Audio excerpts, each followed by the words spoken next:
Okay, பிஸ்மில்லா. அஸ்ஸலாமு ம். அலைக்கும் வரஹ்மத்துல்லாஹி வபரகாத்துஹு. வலைக்கும் அல்லாஹுவின் சலாம். பேரருளால் இன்று நாம் சூரா யாசீனின் ஆழமான கருத்துக்களையும் வாழ்க்கை பாடங்களையும் அறிந்து கொள்ளும் ஒரு அழகிய பயணத்தை தொடங்குகிறோம். இந்த அழகிய பயணத்தில் கலந்திருக்கக்கூடிய அனைவரையும் இல்முன்னூர் ஆன்லைன் அகாடமி சார்பாக வரவேற்கிறேன்.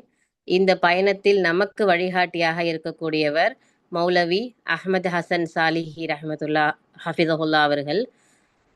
குர்ஆனின் வசனங்களையும் எளிமையாகவும் ஆழமாகவும் நடைமுறை வாழ்க்கையோடு தொடர்பு படுத்தியும் விளக்கும் தனித்திறன் கொண்டவர். மேலும் இல்முன்னூர் ஆன்லைன் அகாடமியில் தொடர்ந்து தஃப்சீர் வகுப்புகளை நடத்தி மாணவர்களுக்கு குர்ஆனை ஆழமாக புரிந்து கொள்ள உதவி செய்து வருகிறார். அவரது வகுப்புகள் வெறும் விளக்கங்களாக இல்லாமல் குர்ஆனின் செய்திகளை நம் வாழ்க்கையில் செயல்படுத்தும் விதத்தில் அமைந்திருப்பது மிகவும் சிறப்பு அம்சமாகும். அல்ஹம்துலில்லாஹ். அல்லாஹ் சுப்ஹானஹு வ தஆலா அவர்களின் அறிவிலும் சேவையிலும் பரக்கத் அளித்து இந்த சூரா யாசீன் தஃப்சீர் தொடரை நமக்கு பயனுள்ள அறிவாகவும் அமலாகவும் மாற்றி தருவானாக. ஆமீன். உஸ்தாத், ஸ்டார்ட் பண்ணுங்க. பிஸ்மில்லா. ஜஸாக்குமுல்லாஹ் ஹைரா. பாரக்கல்லாஹு ஃபீக்கும். அல்ஹம்துலில்லாஹ்.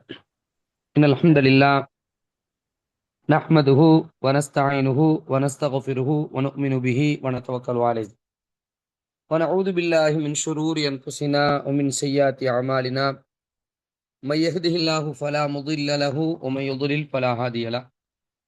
அஷ்ஹது அன் லா இலாஹ இல்லல்லாஹு வஹ்தஹு லா ஷரீக லஹு அஷ்ஹது அன்ன முஹம்மதன் அப்துஹு வ ரசூலுஹு அம்மா பஅத். فأعوذ بالله من الشيطان الرجيم. بسم الله الرحمن الرحيم. يا أيها الناس اتقوا ربكم الذي خلقكم من نفس واحدة وخلق منها زوجها وبث منهما رجالا كثيرا ونساء واتقوا الله الذي تساءلون به والأرحام إن الله كان عليكم رقيبا. يا أيها الذين آمنوا اتقوا الله وقولوا قولا سديدا يصلح لكم أعمالكم ويغفر لكم ذنوبكم ومن يطع الله ورسوله فقد فاز فوزا عظيما. يا أيها الذين آمنوا اتقوا الله حق تقاته ولا تموتن إلا وأنتم مسلمون. اللهم صل على محمد وعلى آل محمد كما صليت على إبراهيم وعلى آل إبراهيم إنك حميد مجيد. اللهم بارك على محمد وعلى آل محمد كما باركت على إبراهيم وعلى آل إبراهيم إنك حميد مجيد. إن أصدق الحديث كتاب الله وخير الهدي هدي محمد صلى الله عليه وسلم وشر الأمور محدثاتها وكل محدثة بدعة وكل بدعة ضلالة وكل ضلالة في النار. கண்ணியத்திற்குரிய எல்லாம் வல்ல அல்லாஹ்வின் நல்லடியார்களே, அல்லாஹ்வுடைய பேரருளால் இந்த அற்புதமான நேரத்திலே நம்முடைய இல்முன் நூர் ஆன்லைன் அகாடமி ஒருங்கிணைத்திருக்கக்கூடிய இந்த தஃப்சீர் வகுப்பிலே, விரிவுரை வகுப்பிலே நாம் எல்லோரும் கலந்திருக்கின்றோம். முதலாவதாக அல்லாஹு ரப்புல் ஆலமீன் நமக்கு இப்படிப்பட்ட பாக்கியங்களை வழங்கியிருக்கின்றான். அவனுக்கு நாம் நன்றி செலுத்த கடமைப்பட்டிருக்கின்றோம். அல்லாஹ்வுடைய தூதர் ஸல்லல்லாஹு அலைஹி வஸல்லம் அவர்கள் ஒரு முக்கியமான அற்புதமான ஒரு வரியை சொல்லுவாங்க. ரசூலுல்லாஹ்வுடைய வார்த்தைகளுக்கு ஜவாமிஉல் கலிம் அப்படிங்கிற ஒரு பெயர் உண்டு. நிறைய வார்த்தைகள் இருக்காது, குறைவான வார்த்தைகள் இருக்கும். ஆனா அதனுடைய விவரங்களை விவரித்து பார்க்கும் பொழுது அதுல நிறைய கருத்துக்கள் உள்ளடங்கி இருக்கும். ஸல்லல்லாஹு அலைஹி வஸல்லம் சொன்னாங்க, அஸ்ஸிஹ்ஹத்து வல் ஃபராஹு நிஅமத்தானி மக்பூனுன் கஸீருன் ஃபீஹிமா. அஸ்ஸிஹ்ஹா அப்படின்னா ஆரோக்கியம், ஃபராஹ் அப்படின்னா ஓய்வு நேரம். இந்த ஆரோக்கியமும் இந்த ஓய்வு நேரமும், அதாவது ஓய்வு நேரம் அப்படின்னு சொன்னா நாம தூங்கக்கூடிய நேரம் அப்படின்னு விளங்கிடக்கூடாது.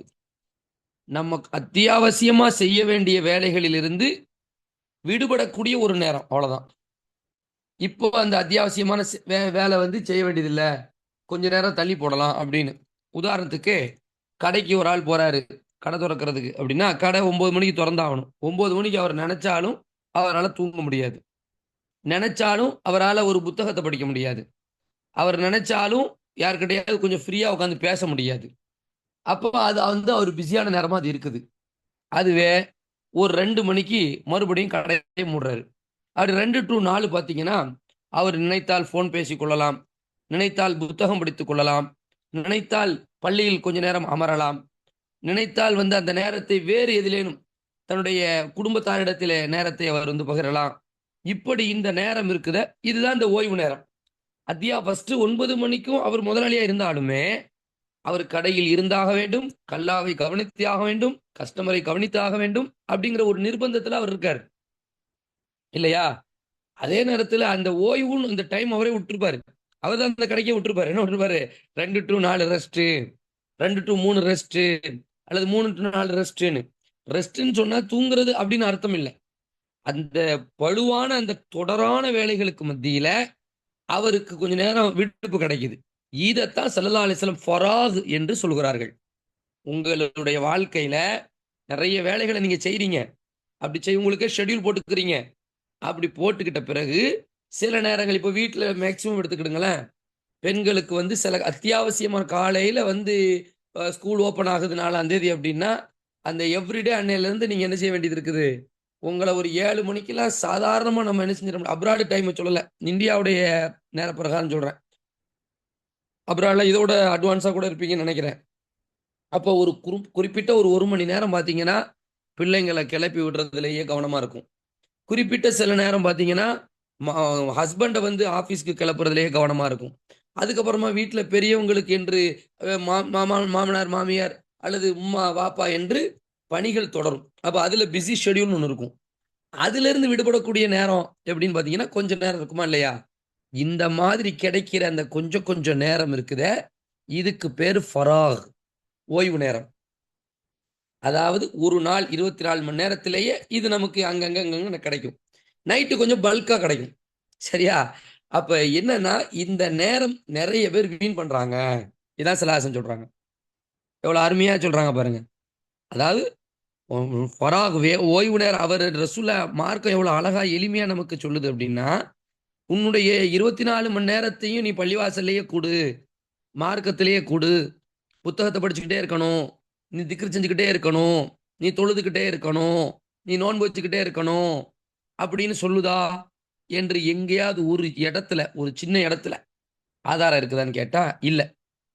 ஆனா நீ உழைக்க போ அப்படிங்கிறதுக்கு ஆதாரம் இருக்கு. நீ படிக்க செல் அப்படிங்கிறதுக்கு ஆதாரம் இருக்கு. நீ சம்பாதிக்கணும் அப்படிங்கிறதுக்கு ஆதாரம் இருக்கு. நீ நிம்மதியான உணவு சாப்பிடணும், நிம்மதியான வாழ்வு வாழணும், அழகிய உடை உடுத்தணும், சுவையான உணவு உண்ணணும் இப்படின்னு சொல்றதுக்கு ஆதாரம் இருக்கு ஒழிய, நீ 24 மணி நேரம் பள்ளியாசல்லையே இரின்னு சொல்றதுக்கு ஆதாரம் இல்லை. அப்ப மார்க்கத்தை பாருங்க, அல்லாஹ் தான் நம்மளை படைச்சான்.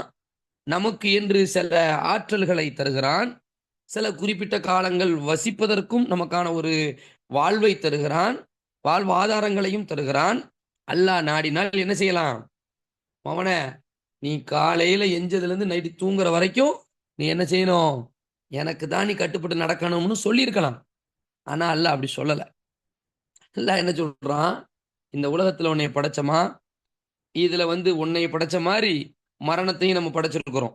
உனக்கு வாழ்க்கையை நம்ம தந்த மாதிரி மரணத்தையும் நம்ம தந்திருக்கிறோம். நீ வாழ போற இந்த உலகத்துல நீ எப்படி வாழ்றன்னு பார்ப்போம் அப்படின்னு அல்லாஹ் தந்துட்டான். இதுலயே பாத்தீங்கன்னா பெற்றோர்கள்னு ஒரு ஆப்ஷனை தந்துட்டான். அடுத்து மனைவி மக்கள், கணவன் பிள்ளை மக்கள்னு ஒரு வாழ்க்கையை தந்துட்டான். அடுத்து சகோதர சகோதரிகள்னு ஒரு சூழலை தந்துட்டான். அவர் நட்பு வட்டங்கள்னு ஒன்றை தந்துட்டான். நமக்குன்னு ஒரு நப்சையும் அல்லாஹ் கொடுத்துட்டான்.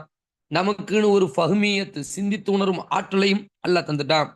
இவ்வளவையும் அல்லாஹ் தந்துட்டு ஐக்கும் அஹ்சனு அமலா, நீ என்ன செய்ய போற பார்ப்போம், இதுல எதெல்லாம் ஹலாலு எதெல்லாம் ஹராமுன்னு சொல்லி தந்துட்டான். அப்ப அல்லாஹ் வந்து முழுக்க முழுக்க நினைச்சிருந்தா நினைஞ்சிருக்கலாம். 100% நீ உலகத்தை தவிர வேற மறுமையை தவிர வேற எதையும் சிந்திக்க கூடாதுன்னு சொல்லியிருக்கலாம்.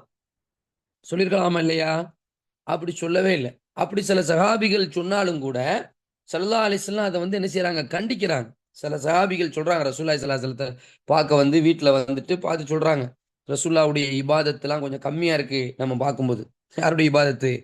நபியுடைய இபாதத்து கொஞ்சம் கம்மியா இருக்குது. நம்ம அவங்க முன்பின் பாவங்கள் மன்னிக்கப்பட்டவர், சொர்க்கத்துக்கு கண்டிப்பாக செல்லக்கூடியவர். நாம் அப்படி கிடையாது. நாம வந்து அவங்கள விட என்ன செய்யணும், கொஞ்சம் கூடுதலா வந்து நம்ம வந்து இபாதா செய்யணும் அப்படின்னு சொல்லி ஒரு ஆளு, நான் இனிமே நைட்டு தூங்கவே மாட்டேன், தொலை போறேன். ஒருத்தர் பகல்ல சாப்பிடவே மாட்டேன், நோன்பு வைக்க போறேன். ஒருத்தர் குடும்பமே எனக்கு வேண்டான்னு முடிவெடுக்கிறாங்க. ஸல்லல்லாஹு அலைஹி வஸல்லம் வெளியில் சென்றவர்கள் மறுபடியும் அவங்க ஊருக்கு வர்றாங்க. ஊருக்கு வந்த உடனேயே ஆயிஷா ரலியல்லாஹு அன்ஹா இந்த தகவலை ரசூலுல்லாஹ்வுக்கு பாஸ் பண்றாங்க. இந்த மாரி ஒரு 3 பேர் வந்து இப்படி பேசிட்டு போனாங்க அப்படின்னு. உடனே ரசூலுல்லாஹ் மிம்பர்ல ஏறி, என்னென்ன பண்ணியிருக்கணும், 3 பேர பாராட்டியிருக்கலாம். எப்படிப்பட்ட ஒரு 3 பேர் அப்படின்னு. ஆனா ரசூலுல்லாஹ் அத கண்டிக்கிறாங்க. அத வன்மையாக கண்டிக்கிறாங்க. ஒரு 3 பேர் வந்தீங்களா, இப்படி இப்படி சொன்னீங்களா அப்படின்னு சொல்லிட்டு ரசூலுல்லாஹி ஸல்லல்லாஹு அலைஹி வஸல்லம் சொல்றாங்க. அந்த 3 பேரையும் கூப்பிடுங்கன்னு சொல்லி அறிவிச்சு சொல்லி கூப்பிட்டு, எப்பா நான் தொழவும் செய்கிறேன், தூங்கவும் செய்கிறேன், சாப்பிடவும் செய்கிறேன், நோன்பு வைக்கவும் செய்கிறேன், மனைவி மக்களோடு வாழவும் செய்கிறேன், அல்லாஹ்வை வழிபடவும் செய்கிறேன். என்னுடைய இந்த சுன்னாவை யார் புறக்கணிக்கிறாரோ அவர் என்னை சார்ந்தவரே இல்லை. நீ சிறந்த முஸ்லிமா இருக்கணும்னா இப்படிதான் நீ இருக்கணும். உங்க அவ்வளோ பேர்லையும் அல்லாவை அதிகமாக அஞ்சக்கூடியவன் நான் தான் என்று ஸல்லல்லாஹு அலைஹி வஸல்லம் அழுத்தம் திருத்தமாக துறவறமோ, இறை உலகத்தை துண்டித்து வாழ்வதோ, பள்ளிவாசலிலே கதி என்று கடப்பதோ, மார்க்க இங்கனையே இருந்துகிட்டு எந்த விதமான சம்பாத்தியத்திலையும் ஆர்வம் இல்லாமல் இருப்பதோ, இது எல்லாமே கண்டிக்கத்தக்கது என்பதை ரத்தின சுருக்கமாக ஸல்லல்லாஹு சொல்றாங்க. அப்ப இப்படி உலகத்தை நீ சம்பாதிக்கணும்னு சொல்ற மார்க்கம், அப்ப உலகத்துல சம்பாதிக்கணும்னு போயிட்டா என்ன ஆகும் நமக்கு தெரியும். என்ன ஆகும்? அதுக்குன்னு சில கமிட்மெண்ட் வந்துரும். வெளிநாடுகளுக்கு போக வேண்டிய சூழ்நிலைகள் வரலாம். அல்லது வெளியூர்களுக்கு போய் வியாபாரம் பார்க்கக்கூடிய ஒரு சூழ்நிலைகள் வரலாம். தொழில் செய்யக்கூடிய சூழ்நிலைகள் வரலாம். முதலாளிகளுக்கு கட்டுப்பட்டு சில மணி நேரங்கள் அவர்களுக்கு அக்ரிமெண்ட் போட்டு இருக்கக்கூடிய சூழல்கள் வரலாம். இதையெல்லாம் கருத்துல வச்சுட்டு மார்க்கம் சொல்லுது, ஓய்வு நேரத்தை பயன்படுத்த பழகுங்க. சுப்ஹானல்லாஹ். எவ்வளவு அற்புதம் பாருங்க. நம்மளை பத்தி அப்படியே தெரிஞ்ச அல்லாஹ் தான் சொல்றான். அஸ்ஸிஹத்து, அதே மாதிரி ஆரோக்கியம். 2 விஷயம் இங்க சொல்லப்படுது. ஏன்னா ஆரோக்கியமும் ஓய்வும் 2மே 2 கண்ணு மாதிரி வச்சுக்கிடுங்களேன். ஆரோக்கியம் இல்லாமல் ஒரு ஓய்வு இருந்துச்சுன்னு வைங்களேன், அதை வச்சு எந்த பயனாவது இருக்கா? கிடையவே கிடையாது. மனிதர்கள் ஒவ்வொருவர்களுக்கும் அப்படி சூழல் அல்லாஹ் காப்பாத்தணும். வயதான சூழல்ல, வயதான காலகட்டத்துல நிறைய நேரம் நம்மள்ட்ட இருக்கும். ஆனா தொட்டில் குழந்தை மாதிரி கட்டில் குழந்தையா இருப்பாரு அவரு. அவர் அந்த நேரத்தை எப்படா சீக்கிரம் போகும்னு அவருக்கு இருக்கும். அந்த நேரத்தை வச்சு அவரால் எந்த பயன்பாடும் செய்ய முடியாது. இருக்கா இல்லையா? வயோதிகம் வந்துட்டுனா அப்ப ஆரோக்கியமற்ற நோய், அல்லது திடீர்னு ஒரு விபத்து ஆந்து கை கால்கள் எல்லாம் உடைஞ்சு போயிடுச்சு, அப்படி எவ்வளவு பேரை பார்க்கிறோம். அவங்களால எந்த பணியும் செய்ய முடியாது. 6 மந்த் பெட் ரெஸ்ட் அப்படின்றாங்க. 6 மாசம் வீட்டுல நீ ஓய்வாயிரி. அதை வச்சு என்ன பயன்? அந்த ரெஸ்ட்டை வச்சு எந்த பயன்? எந்த பயனுமே இருக்காது. அப்போ ஆரோக்கியம் இருக்கு, ஓய்வு இருக்கக்கூடிய நேரத்துல ஆரோக்கியம் இருக்கணும். ஒருத்தருக்கு சரிதானே, ஆரோக்கியம் நல்லா இருக்குது, ஆனா ஓய்வே இல்லை. அப்போ அவர் அதை வச்சு பயன்படுத்த முடியுமா? பயன்படுத்த முடியாது.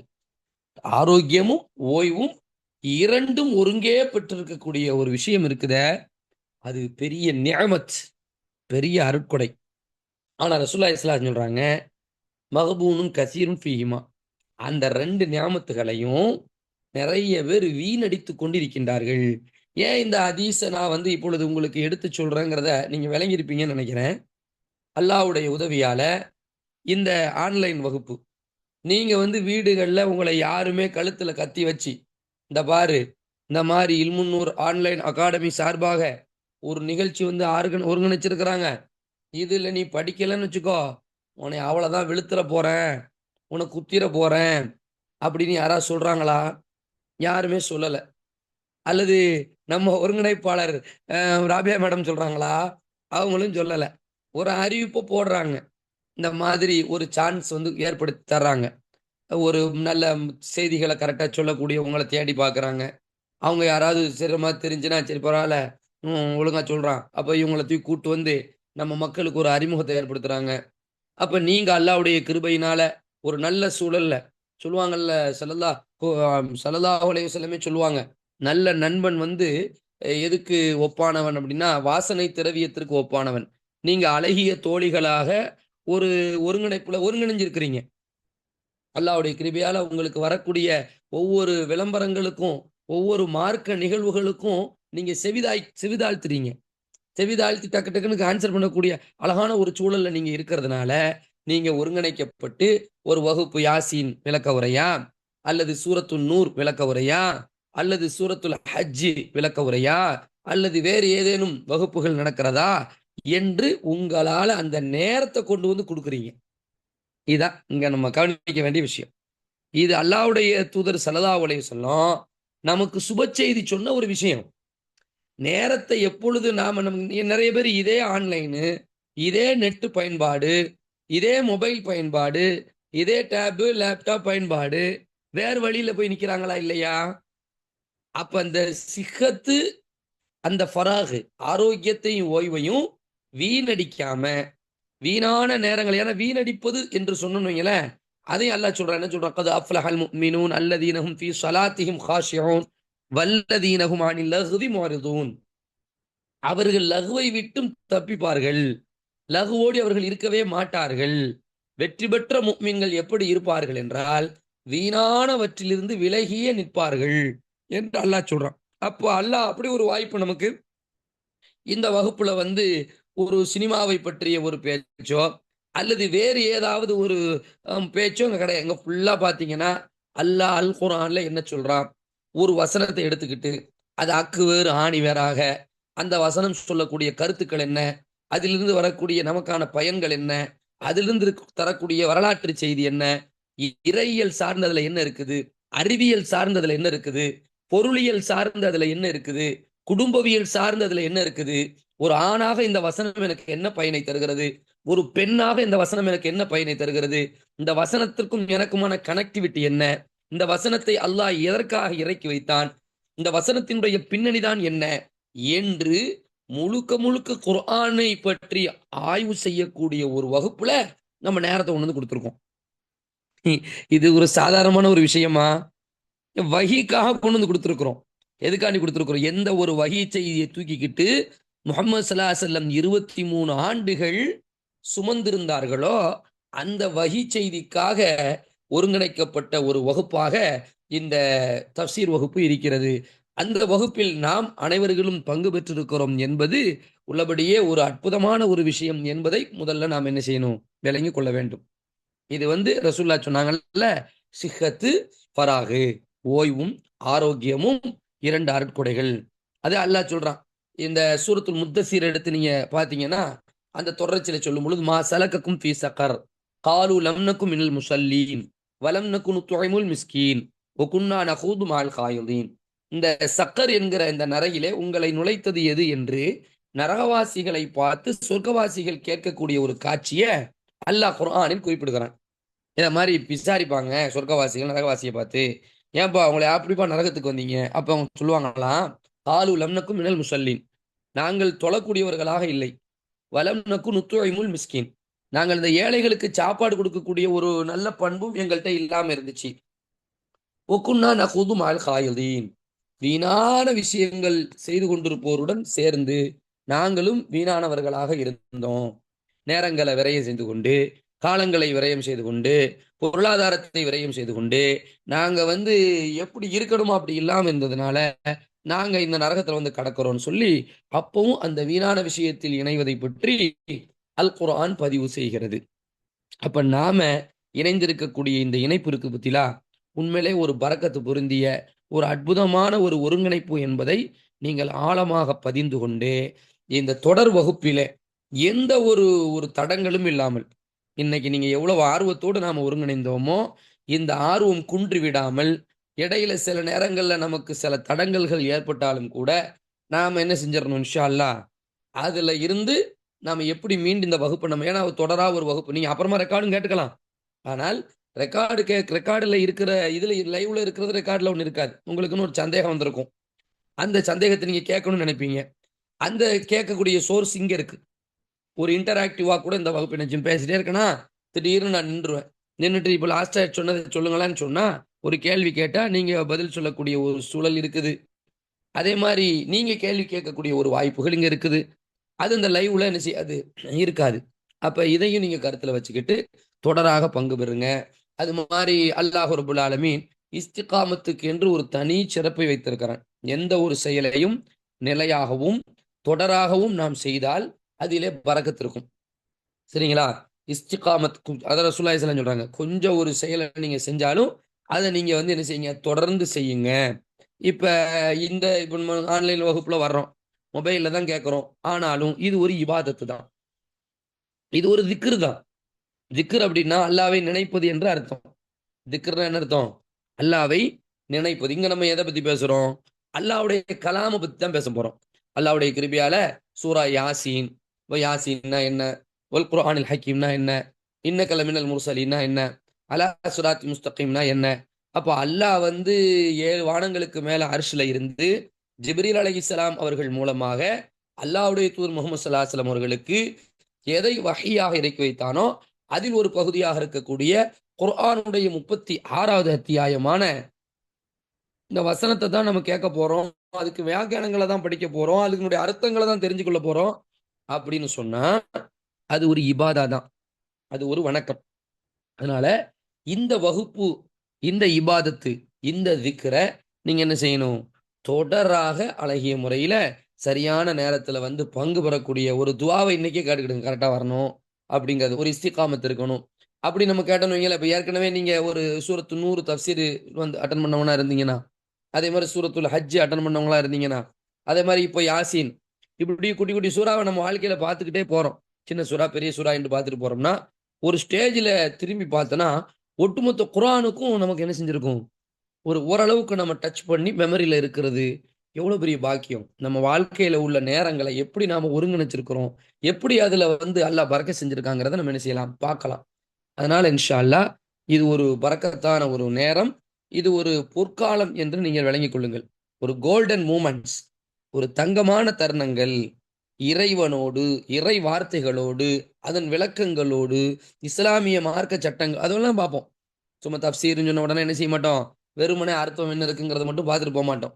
அதுல இன்னைக்கு இருக்கக்கூடிய சூழல்கள் என்ன அப்படிங்கிறதெல்லாம் பார்ப்போம். முடிஞ்ச அளவுக்கு நம்ம தெரிஞ்சுக்கிறதுக்கு தான் ட்ரை பண்ணுவோம். ஒரு அறிவியல் விஷயம் வருதுன்னா அது சமகாலத்துல இருக்கிற அறிவியலோடு என்ன, அரசியல் வருதுன்னா சமகாலத்துல உள்ள சூழல்கள் என்னங்கிறத முடிஞ்ச அளவுக்கு நம்ம என்ன செய்வோம்? பார்ப்போம்.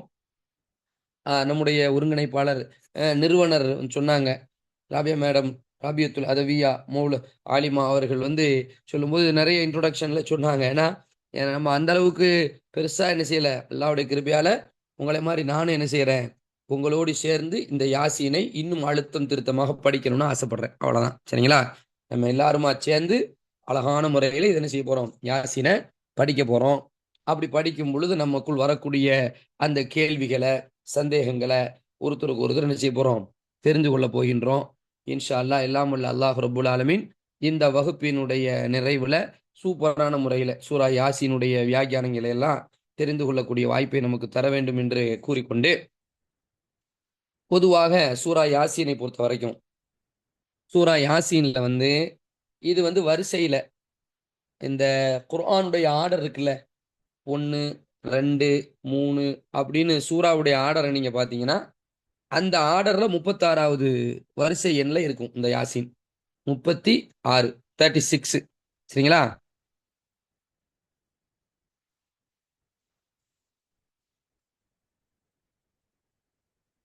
சரி. அதே மாதிரி எப்பொழுது இறங்கியது என்று நம்ம பார்த்தோம். இந்த இந்த அத்தியாயம் எப்ப இறங்கிச்சு? ஏன்னா 2 ஆர்டர் இருக்கு குர்ஆன்ல. 2 ஆர்டரை மெயின்டைன் பண்ணுவாங்க. ஒரு சூறாவை நீங்க ஓபன் பண்ணி குர்ஆன்ல பாத்தீங்க அப்படின்னா, நம்பர் 1 ஃபர்ஸ்ட் இந்த ஆர்டர். எந்த ஆர்டரு? வரிசைப்படி வர ஆர்டர். இதான் மேக்சிமம் நம்ம சொல்லுவோம். இப்போ உதாரணத்துக்கு சூரத்துல் ஃபாத்திஹா எத்தனாவது நம்பர்ல இருக்கு சொல்லுங்க பாப்போம். நம்பர் 1ல அதான் உஸ்தாதா இருக்கு உஸ்தாத். Very good. நம்பர் 1ல சூரத்துல் ஃபாத்திஹா இருக்குது. சரி, அப்ப 114வது ஆர்டர்ல என்ன இருக்கு? சூரா நாஸ் உஸ்தாத். சூரத்து நாஸ் இருக்கு. 112ல என்ன இருக்கு? சூரத்துல் இக்லாஸ். சூரத்துல் இக்லாஸ் இருக்கு. அப்ப இடையில ஒண்ணு மிஸ். என்னது? சூரத்துல் ஃபலக் 113. கரெக்ட் தானே? இந்த ஆர்டர் இதுதான் மேக்சிமம் குர்ஆன்ல இருக்கக்கூடிய இந்த ஆர்டர் வரிசை முறை. 1, 2ல இருந்து அப்படியே வரும். இப்ப சூரத்துல் ஹஜ்ஜ நம்ம பார்த்தோம், அது 22வது நம்பர்ல ஆர்டர்ல இருக்குது. அது மாதிரி சூரத்து நூர் தப்சீர் எல்லாம் கடந்த காலங்களில் பார்த்துருக்கோம். சூரத்து நூர் 24வது ஆர்டர்ல இருக்குது.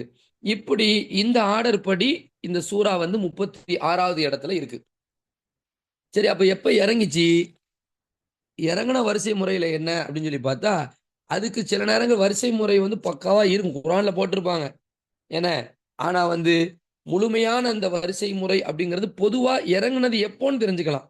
இப்ப மக்கா வாழ்க்கை, மதீனா வாழ்க்கை, இந்த 2 வாழ்க்கை தான் குர்ஆன் இறங்குறத பிரிக்கும் போது என்ன செய்வாங்கன்னா, ஹிஜ்ரத்துக்கு முன்னாடி, ஹிஜ்ரத்துக்கு பின்னாடி, ஹிஜ்ரத்துக்கு முன்னாடி, ஹிஜ்ரத்துக்கு பின்னாடி. ஏன்னா மக்கா வாழ்க்கை வசனங்கள் நம்ம ஏற்கனவே நம்ம சொல்லி இருக்கிறோம். இருந்தாலும் ஒரு புதியவர்களுக்காக, புதிதாக இந்த வகுப்பை சேர்ந்தவங்க அப்படின்னா அவங்களுக்கும் நம்ம புரிய வைக்கணுங்கிறதுனால சொல்றோம். இப்ப மக்கா வாழ்க்கை, மதீனா வாழ்க்கை.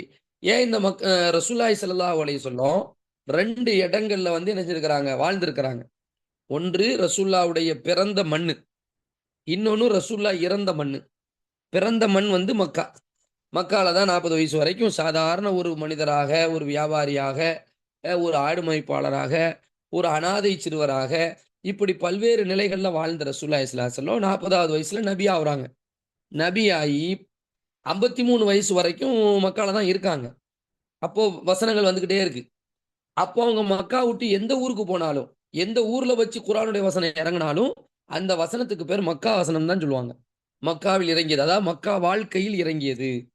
அதே மாதிரி அல்லாஹ்வுடைய தூதர் 53வது வயசுக்கு மேல என்ன செய்றாங்க அப்படின்னா, மதீனாவுக்கு ஹிஜ்ரத்துக்கு போறாங்க. மக்காவில் வந்து போதுமான அந்த அமைப்புகள் இல்லாத ஒரு சூழல், அல்லாஹ்வுடைய மார்க்கத்தை எடுத்து சொல்ல முடியாத அளவுக்கான ஒரு சோதனை காலமாக அது நீடித்து வந்த காரணத்தினால்.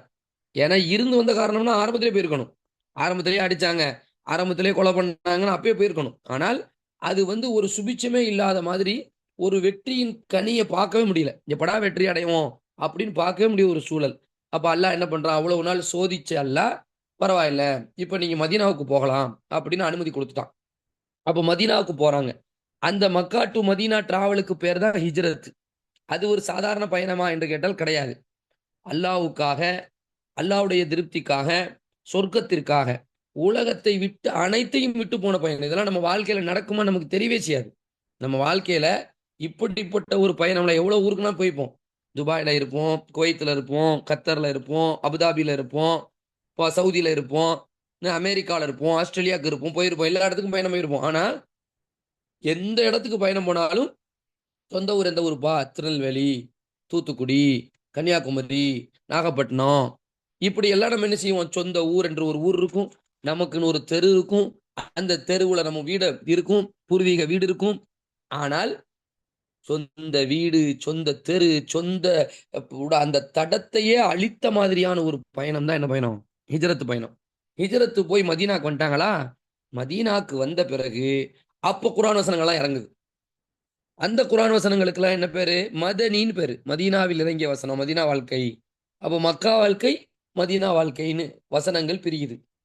சரி, ஏன் இது தெரிஞ்சுக்கணுமா இதை கட்டாயமா? சில பேர் சொல்றாங்க இதை தெரிஞ்சுக்க வேண்டிய அவசியம்லாம் இல்லை, அல்லாஹ் தான் குர்ஆன்ல சொல்றான், அவ்வளவுதானங்க, அதனுங்க மக்கி, அதன மதனி அப்படின்னு. நுணுக்கமாக சில வசனங்களை தெரிஞ்சுக்க முடியாது. ஆனால் மக்கா வாழ்க்கைக்கும் மதீனா வாழ்க்கைக்கும் உள்ள அந்த டிஃபரன்ஸ் இருக்குல்ல, அது அந்த வசனங்களே வெளிப்படும், சட்டங்கள்லயே. மக்கா வாழ்க்கையுடைய வசனங்களுடைய போக்கு டிஃப்ரெண்டா இருக்கும். அங்க வந்து ஒரு அரசியல் அமைப்பு சார்ந்தோ, அல்லது ஒரு சட்டம் சார்ந்தோ, ஏன்னா அது மாதிரி எல்லாம் எங்க இருக்காது, மக்கால இருக்காது. மதீனால ஃபுல்லா சட்டம் சார்ந்த வசனங்களா இருக்கு. ஏன்னா அரசு அமைஞ்சிட்டு, இஸ்லாமிய அரசு அமைஞ்சிட்டு அப்படிங்கிறதெல்லாம் நம்ம வந்து இதுல பார்த்துக்க முடியும். மக்கா வாழ்க்கை, மதீனா வாழ்க்கையில அந்த டிஃபரன்ஷியல் தான் இருக்கு. ஒரு வசனத்தை கொண்டு வந்து இந்த வசனத்தை இப்போ உடனே அமல்படுத்துங்கன்னு சொன்னா நம்ம என்ன செஞ்சிருவோம், டக்குன்னு இது மக்கால உள்ள சூழலு, இன்றைக்கு நாம இந்த நாட்டுல வசிக்கிறோம், இங்க உள்ள சூழலையும் கொஞ்சம் ஒப்பிட்டு பாருங்க அப்படின்னு என்ன செய்யலாம், சூழல் சார்ந்து சில தீர்வுகள் எடுப்பதற்கு இந்த கருத்து ரொம்ப அவசியம் என்பதையும் உங்களுடைய கருத்துக்கு கொண்டு வரேன். சரிங்களா? இந்த பாட்டு புரியல அப்படின்னா திரும்ப நீங்க கேளுங்க. சரியா? ரைட். அடுத்து இந்த அத்தியாயம் சூரா யாசின் மக்காவில் இறங்கியதா, மதீனாவில் இறங்கியதா, இதனுடைய வசன போக்குகளின் நிலை என்ன அப்படின்னு பார்க்கும் பொழுது இது முழுக்க முழுக்க மக்காவுடைய வாழ்க்கையில் தான் இறங்கியிருக்கு. இந்த வசனத்தினுடைய முழு போக்கும், அந்த வசனத்தினுடைய முறையும் எப்படி அமைந்திருக்கு அப்படின்னு சொன்னா, முழுக்க மறுமை சார்ந்து, என்ன மறுமையில சொர்க்கம், நரகம், இறைவனை அது மாதிரி இறைவனுடைய விஷயங்களை எல்லாம் சார்ந்து ரொம்ப டீப்பாக இந்த அத்தியாயம், இந்த வசன போக்குகள் அமைஞ்சிருக்குங்கிறத என்ன செய்யறோம், பார்க்கிறோம். அதனால இது இந்த அத்தியாயத்தை பொறுத்த வரைக்கும் சூரா யாசீன் இது வந்து மக்கா வாழ்க்கையில் இறங்கிய வசனம். இதை நீங்க கவனத்துல வைத்துக் கொள்ளுங்கள். அதே மாதிரி இதுல மொத்தம் 83 வசனங்கள் என்ன செய்யுது இருக்குது. 83 வசனங்கள் இருக்குது. இதுக்கு வந்து பேர் என்னது, யாசீன் அப்படின்னு ஒரு பேர் இருக்கு. யாசீன் அப்படிங்கிறது இதனுடைய ஒரு பேராக இருக்கு. இப்போ யாசீன் அப்படின்னு சொன்னா ஒரு ஒரு பேர் சொல்லும்போது நம்ம என்ன செய்யறோம், சூரத்துல் ஹஜ்ஜி அப்படின்னு சொல்லும்போது அதுல ஒரு குறிப்பிட்ட வசனத்துல ஹஜ்ஜி சார்ந்த கட்டளைகள் வரும் பொழுது சொல்லுவோம். அது மாதிரி சூரத்து நூறு பேர் வந்துச்சு.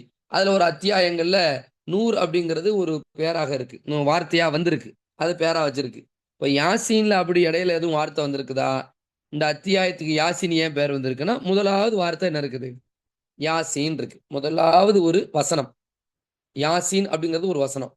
83 வசனங்களில் முதலாவது வசனம் இருக்குத, அந்த வசனத்திற்கு யாசீன் அப்படிங்கிறது தான் என்னது, இந்த வசனம். அதனால என்ன செஞ்சிட்டாங்க, யாசீன்ங்கிறதே இதனுடைய பெயராகி விட்டது. அப்ப யாசீன், யாசீன் அப்படின்னா ஹுரூஃபுல் முக்கத்தாத் அப்படின்னு சொல்லுவாங்க. ஹுரூஃபுல் முக்கத்தாத், முக்கத்தாத்னா துண்டிக்கப்பட்ட எழுத்துக்கள். சரியா? அதாவது இது வந்து ஒரு வாக்கியம் அமைப்பே கிடையாது. உதாரணத்துக்கு ஆனா ஆவண்ணா அப்படின்னு தமிழ்ல சொல்றோம். ஈனா ஈயண்ணா, ஈனா காவண்ணா, மூணா ராவண்ணா, இப்படி சொல்லுவோம்ல. இந்த மாதிரி யாசீன். மொத்தம் அரபுல வந்து எத்தனை எழுத்து இருக்கு, மொத்தம் எத்தனை எழுத்து இருக்கு சொல்லுங்க பாப்போம். 28 உஸ்தாத். 28. பரவாயில்ல. 28 எழுத்து இருக்கு மொத்தம். 28. எத்தனை? 28. 28. சில நேரம் பார்த்தீங்கன்னா 30 எழுத்து மாதிரி இருக்கும். அப்போ லாம அலிஃபையும் சேர்த்துக்குவாங்க, ஹம்சாவையும் சேர்த்துக்குவாங்க. அதனால 30ங்கிற மாதிரி இருக்கும். அது ஹம்சாவும் சரி, லாம் அலிஃபு ரிப்பீட்டட், லாமும் அலிஃபு ரிப்பீட்டடாக வரும். அது மாதிரி ஹம்சாங்கிறது நீட்டலுக்கு தான் அலிஃபு. ஹம்சானாலே ஆ அப்படின்னு சொல்லிட்டு ஹம்சா தான். அதனால அதையும் ஒரு எழுத்தை குறைச்சிருவாங்க. 28 எழுத்து. 28 எழுத்துக்கள்ல கடைசி எழுத்தா இருக்கிறது யா, நடுவுல ஒரு வரக்கூடிய எழுத்து சீன். யா சீன் அப்படின்னு சொல்லி பார்த்தா அது வந்து தனியான ஒரு எழுத்து தான். சரிங்களா? எழுத்துக்கள் ஹுரூஃபுல் முக்கத்தாத். இதுக்குன்னு ஏதாவது அர்த்தம் இருக்குதா அப்படின்னு கேட்டீங்கன்னா இன்ஷா அல்லாஹ் அந்த அர்த்தங்களை பற்றியெல்லாம் நம்ம அடுத்த வகுப்புல என்ன செய்வோம், பார்ப்போம். இருந்தாலும் இந்த யாசீன் அப்படிங்கிற இது மாதிரி அலிஃப் லாம் மீம் காஃப் ஹா யா ஐன் ஸாத், சூரத்து காஃப் ஸாத், இப்படி குர்ஆன்ல தனித்தனி ஹுரூஃபுல் முக்கத்தாத்தை வச்சு என்ன செய்யும், சில இதெல்லாம் வரும். அதுக்கான அர்த்தங்கள் என்னங்கிறதெல்லாம் நம்ம நாளைக்கு என்ன செய்யலாம், இன்ஷா அல்லாஹ் அடுத்த வகுப்புல நம்ம அதை பார்ப்போம். சரியா? அப்ப இந்த பேரை நினைச்சுக்கிட்டாங்க, வச்சுக்கிட்டாங்க. இந்த பேர் தான் இந்த அத்தியாயத்தினுடைய பேராகவே இருக்கின்றது. நிறைய பேர் மனுஷர்களுக்கெல்லாம் என்ன செய்வாங்க, இந்த பேரை வைப்போம். யாசீன்லாம் பேர்லாம் நிறைய பேர் இருக்கும். யாசிர் வேற, யாசர் வேற, யாசீன் வேற. சரிங்களா? இப்படிலாம் பேர் குர்ஆன் நிறைய இடத்துல வைக்கிறாங்க. ஹைர். அது மாதிரி இந்த சூராவுக்கு வந்து சதுருல் குர்ஆன், குர்ஆனுடைய இதயம் அப்படின்னு சொல்லி ரசூல்லா சொன்னதாக திர்மீதியில வந்து ஒரு செய்தி இருக்கு. அந்த ரிவாயத்துல அந்த அறிவிப்பாளர்கள் விஷயத்துல கொஞ்சம் பலகீனங்கள் இருந்தாலும் ஒரு அர்த்தமா பார்க்கும், இந்த சூறாவை நம்ம தஃப்சீருக்கு எடுக்கும் பொழுது இதனுடைய கருத்துக்களை எல்லாம் வச்சு பார்க்கும் பொழுது நம்ம என்ன செய்யலாம், பரவாயில்ல, இது வந்து ஒரு இதயம் மாதிரி தான். ஏன்னா குர்ஆனுக்கு தாயின்னு ஒரு சூறா இருக்கு. என்ன சூறா சொல்லுங்க பார்ப்போம். சூரத்துல் ஃபாத்திஹா உஸ்தாத். அல்ஹம்துலில்லாஹ். சூரத்துல் ஃபாத்திஹா இருக்குதே, இது வந்து குர்ஆனுக்கு தாய். அதாவது குர்ஆன்ல உள்ள பல்வேறு கருத்துக்களுடைய சாரம், அதனுடைய அந்த முழுமையா பிழிஞ்சு கொடுத்தா எப்படி இருக்குமோ அந்த கருத்து சூரத்துல் ஃபாத்திஹாவில இருக்கு. சூரத்துல் ஃபாத்திஹாவுடைய தஃப்சீர் இன்ஷா அல்லாஹ் ஒரு தனியா நடத்துவோம். ஒரு 10 வகுப்பு 12 வகுப்பா கூட அதை நடத்தலாம். அந்த அளவுக்கு உள்ள அதனுடைய கருத்துக்கள்லாம் இருக்கு. அல்லாஹ் நாடுனா சூரத்து யாசினுக்கு அப்புறம் உஸ்தாதாவுடைய ஷூரால நம்ம நடத்தலாம். அவ்வளவு செய்திகள் என்ன செய்யும் சூரத்துல் ஃபாத்திஹாவில். என்னடா இவ்வளோண்டு, ஏன்னா அதனாலதான் அல்லாஹ் வந்து அந்த அத்தியாயத்தை டே சொல்ற ஒரு குழுவலா சொல்லலாம்ல, திரும்ப திரும்ப ஓதப்படக்கூடிய சபுல் மசானி அப்படின்னு ரசூல்லா சொல்றாங்க 7 வசனங்கள்னு. அதை தான் தொழுகையில் அல்லாஹ் ஓத சொல்றானே ஒழிய ஒரு குழுவலா சூறா ஓத சொல்லியிருக்கலாம்ல. ஃபாத்திஹா இல்லாட்டி தொழுகை கூடாது அப்படிங்கிற அளவுக்கு அந்த அத்தியாயத்துக்கு ஏன் கொடுக்குறான்னா, அவ்வளவு அர்த்தங்களும் கருத்து செறிவுகளும் ஒட்டுமொத்த உலக மக்களும் மனிதர்களும் விளங்க வேண்டிய கட்டாயத்திற்கு இருக்கக்கூடிய ஒரு சூறா தான் சூரத்துல் ஃபாத்திஹா. ஏன்னா அதனால அதுக்கு உம்முல் குர்ஆன், குர்ஆனின் தாய் என்று ஒரு பேர். அப்ப இதுக்கு சதுருல் குர்ஆன் அப்படின்னு ஒரு பெயர் கொடுக்குறாங்க. சதுருல் குர்ஆன், குர்ஆனுடைய இதயம், குர்ஆனுடைய இதயம் யாசீன் அப்படின்னு சொல்லி. மற்றபடி யாசீன் சார்ந்த சில விஷயங்கள் எல்லாம் இருக்கும். இப்ப பொதுவா நம்ம மக்களுக்கு மத்தியில நீங்க பாத்தீங்க அப்படின்னு சொன்னா, நிறைய மூட நம்பிக்கைகளை வந்து இலகுவா கையில வச்சுக்குவாங்க. இலகுவா நெஞ்சிருவாங்க. எவ்வளவோ நல்ல விஷயங்கள் இருக்கும். இப்ப இந்த அத்தியாயத்தை நம்ம எடுத்திருக்கோம்னா மக்களுக்கு மத்தியில யாசீன் என்பது மிக அறிமுகமாக இருக்கிறதுங்கிறதுனால மட்டும் இல்லாம அந்த அத்தியாயத்துல நாம தெரிஞ்சுக்க வேண்டிய நிறைய விஷயம் இருக்குங்கிறத கருத்துல வச்சு நம்ம எடுத்துக்கிட்டோம்னு வைங்களேன். அதே நேரத்துல பாத்தீங்கன்னா நிறைய பேர் என்ன செய்வாங்க, அந்த ஒட்டுமொத்த குரானையே இறந்து போனவங்களுக்கு ஓதுனா பரக்கத்து கிடைக்கும்.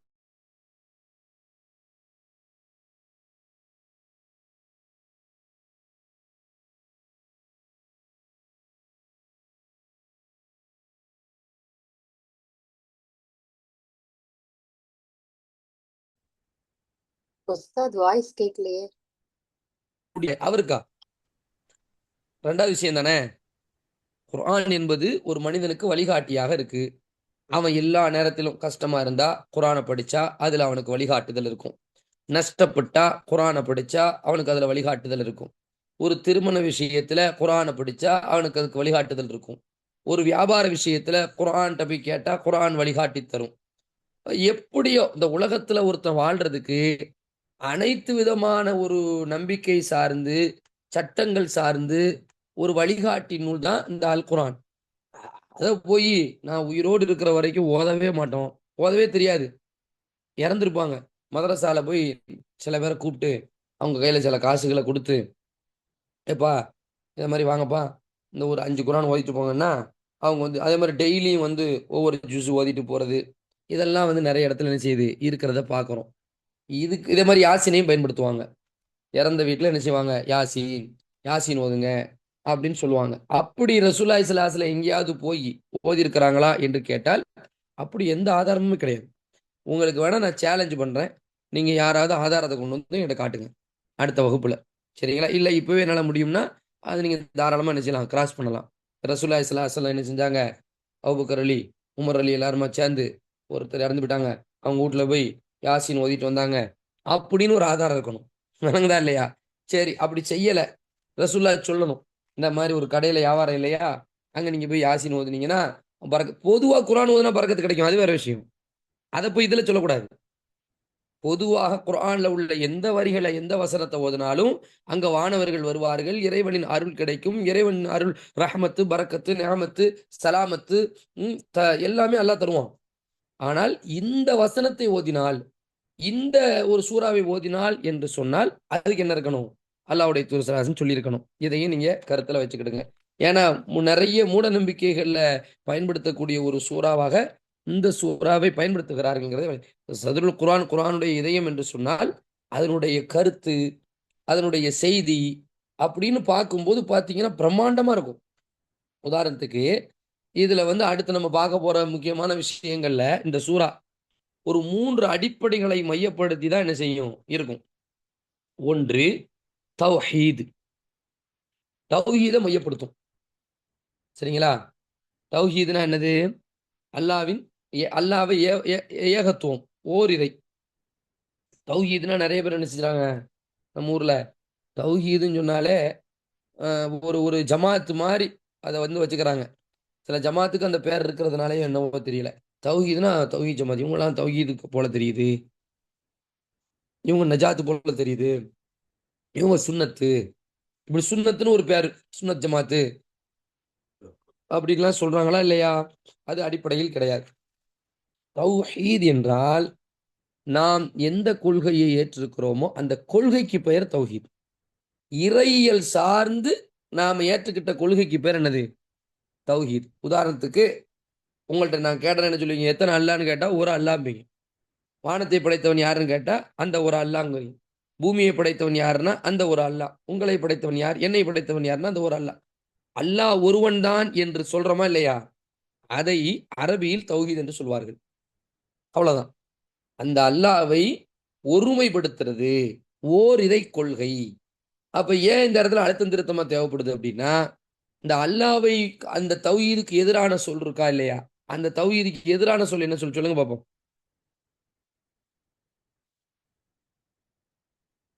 தௌஹீதுக்கு எதிரான சொல்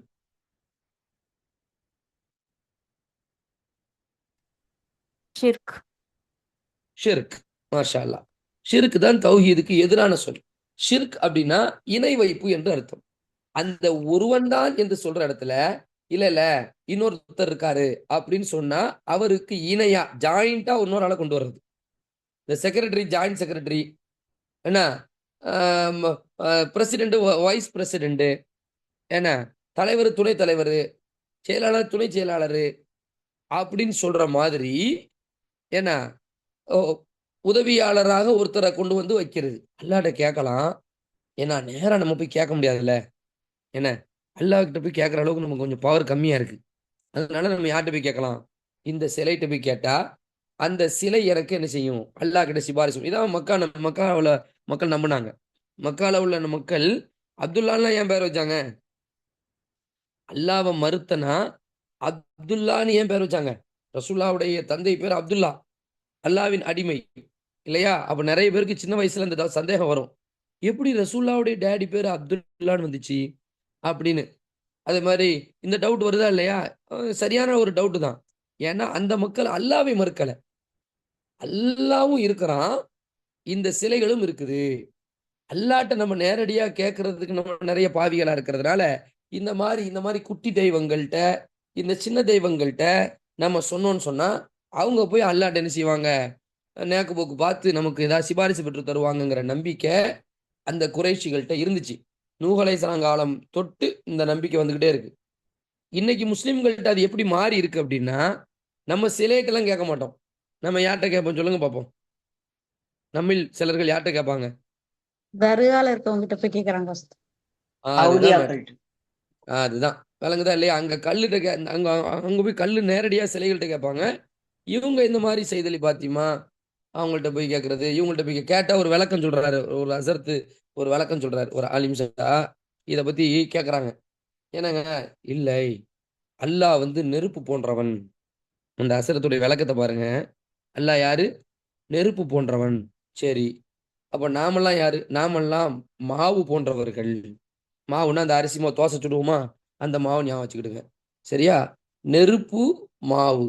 மாவை போய் நெருப்புல ஊத்துனா தோசை வருமா, மாவை போய் நெருப்புல கொண்டு போய் வச்சா இட்லி வருமா, மாவை போய் நெருப்புல கொண்டு போய் ஊத்துனா ஆப்பம் வருமா, வராது. ஆம், அது போன்று நாம் நேரடியாக அல்லாவிடத்தில் கேட்டால் நமக்கு கிடைக்காது. அப்ப என்னப்பா செய்யணும், இடையில் தோசை கல் தேவை. என்ன, அந்த தோசை கல் தான் யாரு, அவுலியா. அவங்க தான் சேதிலி பாத்திமா, அவங்க தான் பசீரப்பா ஒளியுல்லா, அவங்க தான் ஷாகுல் மீது நாயகம், அவங்க தான் மொய்தி ஆண்டவர் என்று இப்படி ஒரு கருத்து. எவ்வளவு பயங்கரமான ஆய்வு பாருங்க. அப்போ இன்னொரு அசரத்தை என்ன செஞ்சாரு தெரியுமா, கேள்வி பதில மாத்தி கேட்டுட்டாரு. சரி, ஒருவேளை மாவை அப்படியே ஊத்துனா நெருப்பு அணைஞ்சிருமே, அல்லாட்ட நம்ம நேரடியா கேட்டா அல்லாஹ் வந்து இல்லாம போயிடுவானா அப்படின்னு ஒரு கேள்வி கேட்டார். இதெல்லாம் நான் சொல்றதெல்லாம் ஏதோ ஒரு கதை கிடையாது. அசரத் ஏதோ ஒரு கதை சொல்றாரு. இப்படி எல்லாம் நம்பிக்கைகளா இருந்துச்சு. இன்னும் மக்களுக்கு மத்தியில ஆழமா இருக்குது. ஒரு பைத் ஒண்ணு ஓதுவாங்க. நான் உங்களுக்கு ஒரு விளக்கத்துக்கு சொல்றேன். ஒரு பைத், என்ன பைத்து, குதுபியத் அப்படின்னு சொல்லி, குத்துபியத்துன்னு மக்களுக்கு மத்தியில ரொம்ப பிரபல்யமான ஒரு பைத்து. அதுல வரக்கூடிய ஒரு வரலாறு என்னதுன்னா, மொய்தி ஆண்டவர் பேர்ல இது நடக்கும். முஹிதீன் ஆண்டவரும் அவருடைய சிஷ்ய கொடிகள் துணை, அவருடைய சிஷ்யரும் போயிட்டு இருந்தாங்களாம். போயிட்டு இருக்கும்போது இடையில ஒரு ஆறு வந்துருச்சான். அந்த ஆறு வந்த உடனேயே ஆறு வந்தா நமக்கு வந்து ஒரு பரிசல் தேவைப்படும். அதாவது ஒரு படகு அல்லது ஏதாவது பரிசல் மாதிரி இந்த ரவுண்டா கூட மாதிரி இருக்குமா, அது மாதிரி ஏதாவது இருந்தா நம்ம போகலாம். ஆனா மொய்தி ஆண்டவர் என்ன செய்யறாரு, அதுலயே நடந்து போறாராம், தண்ணி மேலேயே. ரசூலுல்லாஹி ஸல்லல்லாஹு அலைஹி வஸல்லம் அப்படி நடந்து போனாங்கிறதுக்கு ஒரு வரலாறு கிடையாது. மொய்தி ஆண்டவர் நடந்து போனாங்களாம் தண்ணி மேலேயே. உடனே அல்லாஹ் அல்லாஹ் அல்லான்னு சொல்லி நடந்து போனாங்களாம். உடனே பின்னாடி போன அந்த அசிஸ்டன்ட் பார்த்தாங்களாம், முஹிதீன் ஆண்டவர் அழகான முறையில அதுல நடந்து போறாரு, நம்மளும் அதுல நடந்து போகணும். அவர் என்ன சொல்லிட்டு போறாரு, அல்லாஹ் அல்லான்னு சொல்லிட்டு போறாரு, நாமளும் அல்லாஹ் அல்லான்னு சொல்லிட்டு போகணும்னு சொல்லிட்டு பின்னாடி போன அந்த அவருடைய சிஷ்யர் அல்லாஹ் அல்லாஹ் அல்லான்னு போனாராம். ஆனா அவர் பொத்துன்னு தண்ணிக்குள்ள விழுந்துட்டாராம், முங்கிட்டாராம். முங்கின உடனே மொஹிதியாண்டவர் அப்படியே திரும்பி இவர் கையை பிடிச்சி ஹுத் பியத் அப்படின்னு சொன்னாராம். கையை பிடி, என் கையை பிடி. அதான் அந்த புத்தகத்துக்கு பேரு. ஒரு அரபு புத்தகத்துல வந்த சம்பவத்தை சொல்றேன். இந்த அரபு புத்தகத்துக்கு பேர் என்னது? ஹுத் பியத், என் கையை பிடி அப்படின்னு சொன்னாங்களாம். உடனே அந்த சிஷ்ய கொடி எந்திரிச்சு, நாயகமே, இந்த மாதிரி நீங்க அல்லா அல்லான்னு சொல்லிட்டு போனீங்க, உங்களை பின்பற்றி நானும் அல்லா அல்லான்னு சொன்னேன், ஆனா நான் விழுந்துட்டேனே இப்படி அப்படின்னு விளக்கம் சொல்லும்போது மொய்தியாண்டவர் சொன்னாங்களாம், எப்பா நான் வந்து அல்லாவோடி நெருக்கமா இருக்கேன், நான் தோசைக்கல்லு இல்லையா, அந்த கதைப்படி தோசைக்கல்லு, அல்லாவோடி நெருக்கமா இருக்கிறேன், நான் அல்லான்னு சொன்னா அல்லாஹ் எனக்கு காப்பாத்திடுவான், நீலாம் அல்லா அல்லாலாம் கூப்பிடக்கூடாது, நீ என்னைய தான் கூப்பிடணும், எப்படி அப்படின்னு மொய்தியாண்டவர் அப்படிலாம் சொல்லியிருக்கவும் மாட்டாங்க, சொல்ல வாய்ப்பே இல்லை. மொய்தியான் நல்ல மனுஷன் வரலாறுல பார்க்குறோம். சரியா? இப்படிலாம் மக்களுக்கு மத்தியில அல்லாஹ்வுக்கு இணை வைக்கக்கூடிய இந்த மாதிரி கதைகள், கட்டுக்கதைகளை எல்லாம் சொல்லி அண்டி போய் மண்டி போயிருக்கு மனசுல. மனசுல அந்த அந்த டப்பால சிந்தனையில இவ்வளவு பெரிய குழப்பங்கள் முஸ்லிம்களுக்கு மத்தியில இருக்கு. அப்ப இதை எல்லாவற்றையும் அந்த எடுத்து தூக்கி வீசக்கூடிய ஒரு கருத்துக்கு பேர் தான் தௌஹீத். குல் ஹுவல்லாஹு அஹத்ன்னு சொன்னீங்கல்ல, இப்ப குல் ஹுவல்லாஹு அஹத் 112வது அத்தியாயம். குல் ஹுவல்லாஹு அஹத் அல்லாஹு ஸமத் லம் யலித் வலம் யூலத் வலம் யகுல் லஹு குஃபுவன் அஹத். அவனுக்கு இணையானவன் இல்லை. அப்ப இந்த அவனுக்கு இணையானவன் இல்லை, அவனுக்கு தகப்பன் இல்லை, அவனுக்கு பிள்ளைகள் இல்லை, அவனுக்கு அவன் தேவையற்றவன், இந்த கருத்துக்களை அல்லாஹ் ஓரிரை என்பதை புரிந்து கொள்ளக்கூடிய பல்வேறு சான்றுகள், பல சான்றுகள், பல அறிவியல் பூர்வமான சிந்திக்க தகுந்த பிரபஞ்சத்தினுடைய அத்தாட்சிகள், பகல் இரவு மாறி மாறி வரக்கூடிய ஒரு சூழல், சூரியன் சந்திரனுடைய சுழற்சி, இது எல்லாம் அந்த அத்தியாயத்துல வரும். இந்த அத்தியாயத்துல அல்லாஹ் பேசுவான், சூரியனை பத்தி பேசுவான், சந்திரனை பத்தி. குர்ஆன் என்பது ஒரு சயின்டிபிக் நூல் கிடையாது, ஒரு அறிவியல் நூல் அல்ல. ஆனால் அறிவியலை பற்றியும் குர்ஆன் பேசுங்கிறத இந்த சூரா யாசினுடைய விளக்கத்துல நீங்க என்ன செய்வீங்க, தெரிஞ்சுக்குவீங்க. அதே மாதிரி ஃபர்ஸ்ட் தௌஹீத், அதே மாதிரி ரிசாலத்துன்னு ஒரு கான்செப்ட். ரிசாலத்துனா என்னது? தூதுத்துவம். தூதுத்துவம் ஃபர்ஸ்ட் தௌஹீதுன்னு சொன்னோமா, ரெண்டாவது ரிசாலத். இஸ்லாத்துல ஒரு 3 அம்சம் இருக்கு, முக்கியமான அம்சம். ஒன்னு தௌஹீது, அல்லாஹ்வை புரிந்து கொள்றது. ரெண்டாவது ரிசாலத். ரிசாலத்னா தூதுத்துவம். தூதுத்துவம்னா என்ன? அல்லாஹ் வந்து எண்ணற்ற நபிமார்களை அமைச்சிருக்கான், ரசூல்மார்களை அமைச்சிருக்கான், இல்லையா? லட்சத்துக்கும் மேற்பட்ட நபிமார்கள் இந்த உலகத்துக்கு வந்திருக்காங்க. அப்படிப்பட்ட நபிமார்களின் கடைசி நபி தான் முஹம்மது ஸல்லல்லாஹு அலைஹி வஸல்லம். அப்ப இந்த நபிமார்களை பற்றியான சில சம்பவங்கள் இந்த அத்தியாயத்துல வரும். அந்த நபிமார்களை வந்து நாம வந்து பொய்ப்பித்தா அல்லாஹ் எப்படி தண்டிப்பான் அப்படிங்கிற செய்திகள் இந்த அத்தியாயத்துல வரும். அதனால ரிசாலத்தை பற்றியும் இந்த அத்தியாயம் பேசும், தௌஹீதை பற்றி பேசும், ரிசாலத்தை பற்றி பேசும். அடுத்தது ஆகிரத், மறுமையை பற்றி இந்த அத்தியாயம் பேசும். சரிங்களா? மறு உலக வாழ்க்கை, அல்லாஹ் எப்படி எழுப்புவான், நம்முடைய கை கால்கள் எல்லாம் எப்படியெல்லாம் மறுமையில சாட்சி சொல்லும், சொர்க்கத்தினுடைய இன்பங்கள், நரகத்தினுடைய அவலங்கள் என்று மரணத்திற்கு பிறகுள்ள வாழ்க்கையை பற்றியும் இந்த அத்தியாயம் பேசும். ஒரு 3 பெரிய கான்செப்ட். ஒன்று தௌஹீது, இரண்டாவது ரிசாலத், மூன்றாவது ஆகிரத்து. இவைகளை பற்றியும் இன்னும் இன்ஷா அல்லாஹ் வரக்கூடிய ஒவ்வொரு வகுப்புலையும், இன்னைக்கு முதல் வகுப்பு முடிஞ்சிருச்சா, அடுத்து ஒரு 7 வகுப்பு இருக்குதா, அந்த 7 வகுப்புகள்லையும் ஒவ்வொன்றிலேயும் இந்த சூறாவினுடைய மாதிரியான வியாக்கியானங்கள் எல்லாம் என்ன செய்யப்படும், நாம படிக்க இருக்கின்றோங்கிறதையும் உங்களுடைய கவனத்துக்கு தர்றோம். அல்லாஹ்வுடைய கிருபையால சூரா யாசீன் ஒரு 83 வசனங்கள் இருக்கின்றன. ஆனால் ஒரு படிக்கக்கூடிய மாணவ மாணவிகளுக்கும், இஸ்லாமிய மார்க்கத்தை பின்பற்றி நடக்கக்கூடிய ஒவ்வொரு இஸ்லாமிய ஆண்கள் பெண்களுக்கும் பல்வேறு தகவல்களை அள்ளித்தரக்கூடிய ஒரு அற்புதமான கல்வி களஞ்சியமாக இந்த சூரா யாசீனுடைய தப்சீர் வகுப்பு இருக்க போகுதுங்கிறதையும் நீங்க என்ன செய்யணும், கவனத்தில் வைத்துக் கொள்ள வேண்டும். இதன் மூலமாக நம்முடைய ஈமான் மென்மேலும் என்ன செய்யும், வலுவடையும். அது மாதிரி மரண சிந்தனைகளை நம் ஞாபகப்படுத்துவோம், அல்லாஹ்வுடைய அத்தாட்சிகள் நம்மளுடைய நினைவுக்கு கொண்டு வரோம். நாம நிறைய குர்ஆனை பற்றி சிந்திப்பதற்கு ஒரு அற்புதமான ஒரு சோர்ஸ், ஒரு வாய்ப்பு இந்த வசனங்கள்ல, இந்த அத்தியாயங்களுடைய வரிகள்ல கிடைக்கும் என்பதுல எந்த மாற்று கருத்துமே இல்லை. எல்லாம் வல்ல அல்லாஹ் ரப்புல் ஆலமீன் சூரா யாசீனுடைய விளக்கங்களை, வியாக்கியானங்களை முழுமையாக அறிந்து விளங்கி பின்பற்றக்கூடிய நன்மக்களாக அல்லாஹ் நம்மை கபூல் செய்வானாக. அல்லாஹ் ரப்புல் ஆலமீன் நமக்கு ஈருலக பாக்கியங்களையும் தருவானாக. இந்த நிகழ்வை அழகிய முறையில் ஒருங்கிணைத்து வருகின்ற மக்களுக்கும் அல்லாஹ் எல்லா விதமான வளங்களையும் தருவானாக என்று கூறி வகுப்பை நிறைவு செய்கிறேன். உங்களுடைய சந்தேகத்தினுடைய பகுதிக்கு நீங்க தாராளமாக வரலாம். உங்களுடைய கேள்விகளை கேட்கலாம். அஸ்ஸலாமு அலைக்கும் வரஹ்மத்துல்லாஹி வபரகாத்துஹு உஸ்தாத். வலைக்கும் ஸலாம் வரஹ்மத்துல்லாஹி வபரகாத்துஹு. சொல்லுங்கம்மா. உஸ்தாத், இந்த ஹுருஃபுல் முக்கத்ததான் சொன்னீங்கல்ல உஸ்தாத், முக்கத்ததான் அது வந்து துண்டிக்கப்பட்ட வசனம்னு சொன்னீங்களா இல்ல துண்டிக்கப்பட்ட வார்த்தைன்னு சொன்னீங்களா உஸ்தாத்? ரெண்டுமே சொல்லல. துண்டிக்கப்பட்ட எழுத்துக்கள். எழுத்துக்கள். ஓகே உஸ்தாத். அதுதான் அதாவது என்ன துண்டிக்கப்பட்ட துண்டிக்கப்பட்ட எழுத்துக்கள் அப்படி சொல்லலாம். தனித்தனியான எழுத்துக்கள்னு சொல்லலாம். தனித்தனியான எழுத்துக்கள் அதாவது தனித்தனியா இருக்கிறது. சரியா? ஹரூஃப் ஓகே. அப்படின்னா ஹர்ஃப். ஹரூஃப் ஹர்ஃப்னா எழுத்து. ஹர்ஃப் அப்படின்னா ஹா, புள்ளி இல்லாத ஹா, ரா, ஃபா, புள்ளி வச்ச ஃபா, மேல புள்ளி இருக்கும்ல அந்த ஃபா. ஹர்ஃப்னா எழுத்துன்னு அர்த்தம். ஹரூஃப்னா எழுத்துக்கள், லெட்டர்ஸ். ஹர்ஃப்னா லெட்டர், எழுத்து. ஹுரூஃப்னா லெட்டர்ஸ், எழுத்துக்கள். முக்கத்தாத்னா ஒன்று சேராம தனித்தனியா இருக்கக்கூடிய எழுத்துக்கள். இப்போ யாசீன் அப்படிங்கிறது ஒரு எழுத்து. அதே மாதிரி அலிஃப் லாம் மீம் தனித்தனியா இருக்கும். அலிஃபு லாமு மீமு. அலிஃப் லாம் மீம் ஷாது, காஃப் ஹா யா ஐன் ஷாது. இதெல்லாம் குர்ஆன்ல வரக்கூடிய சூராவுடைய ஆரம்பத்தில் வரக்கூடிய வார்த்தைகள். இதனுடைய விளக்கங்களை பத்தி இன்ஷா அல்லாஹ் அடுத்த வகுப்புல நம்ம என்ன செய்யறோம் பார்க்க போறோம். இன்ஷா அல்லாஹ் இன்னும் பல்வேறு அல்லாஹ் தஆலா எப்படி ரசூல்மார்களுக்கெல்லாம் ஆறுதல் சொல்கிறாங்கிற செய்திகள், இன்னும் பல சுவாரஸ்யமான தகவல்கள் அடுத்த வகுப்புகள்ல வருங்கிறதையும் உங்க கவனத்துக்கு தர்றோம். அப்போ ஹுரூஃபுல் முக்கத்தாத்னா தனித்தனி எழுத்துக்கள். வேற கேள்வி? உஸ்தாத், அல்ஹம்துலில்லாஹ். ஆரம்பத்துல ஒரு ஹதீஸ் சொன்னீங்கல்ல உஸ்தாத், ஆரோக்கியமும் ஓய்வும் வந்து நிறைய பேர் வந்து வீணடிக்கிறாங்க அப்படின்னு சொல்லிட்டு நபி ஸல்லல்லாஹு அலைஹி வஸல்லம் சொன்னது. அது ம் எந்த புத்தகத்துல இடமா இருக்குன்றதையும் கொஞ்சம் சொல்றீங்களா உஸ்தாத்? தாராளமா சொல்லலாமா? ஒரு நிமிஷம். சரிம்மா, வேற கேள்வி கேளுங்க.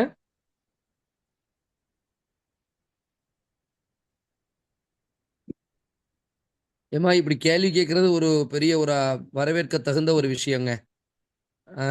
சரிங்களா? இது மாதிரி ஒரு கேள்விகள் நீங்க கேட்குறீங்க அப்படின்னா அது ஏதோ ஆம், ஒரு ஒரு ச்சா இப்படி கேள்வி கேட்குறாங்களா அப்படின்னு நம்ம ஒதுங்கக்கூடிய ஒரு விஷயம் கிடையாது.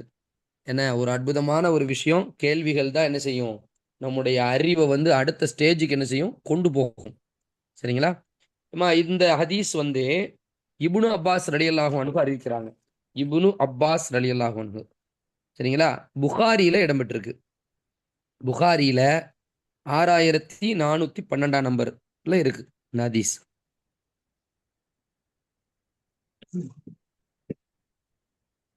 வேற?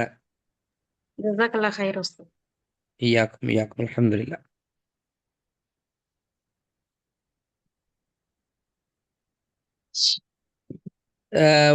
எல்லாருமே போன வகுப்புல இருந்தவங்க இருக்கீங்களா?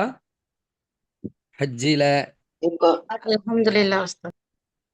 அல்ஹம்துலில்லாஹ் இருக்கோம். அல்ஹம்துலில்லாஹ். அல்ஹம்துலில்லாஹ் போட்டாங்களே 6, 4, 12 அகாடமியை போட்டுடுச்சு. சரி, ஜஸாக்குமுல்லாஹ் ஹைரா. வேற கேள்விகள்?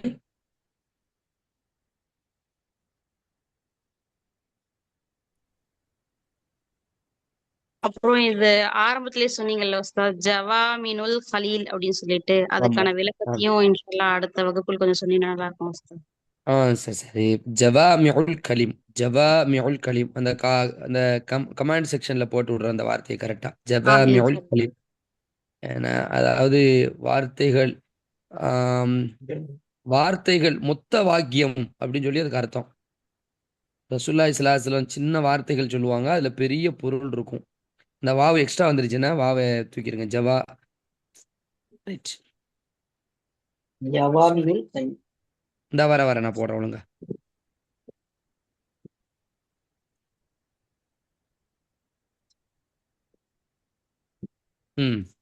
ஜவாமிஉல் கலீம். அல்ஹம்துலில்லாஹ். சொல்றேன் இன்ஷா அல்லாஹ். அடுத்ததுலயும் அதனுடைய விளக்கத்தை ஹதீஸ் விளக்கத்தோடு சொல்றேன். வேற? அதுல என்ன அர்த்தம்? ஜவாமியுல் ஜவாமிஉல் கலீம். கலீம் அப்படின்னா வாக்கியங்களின் கோர்வைன்னு அர்த்தம்.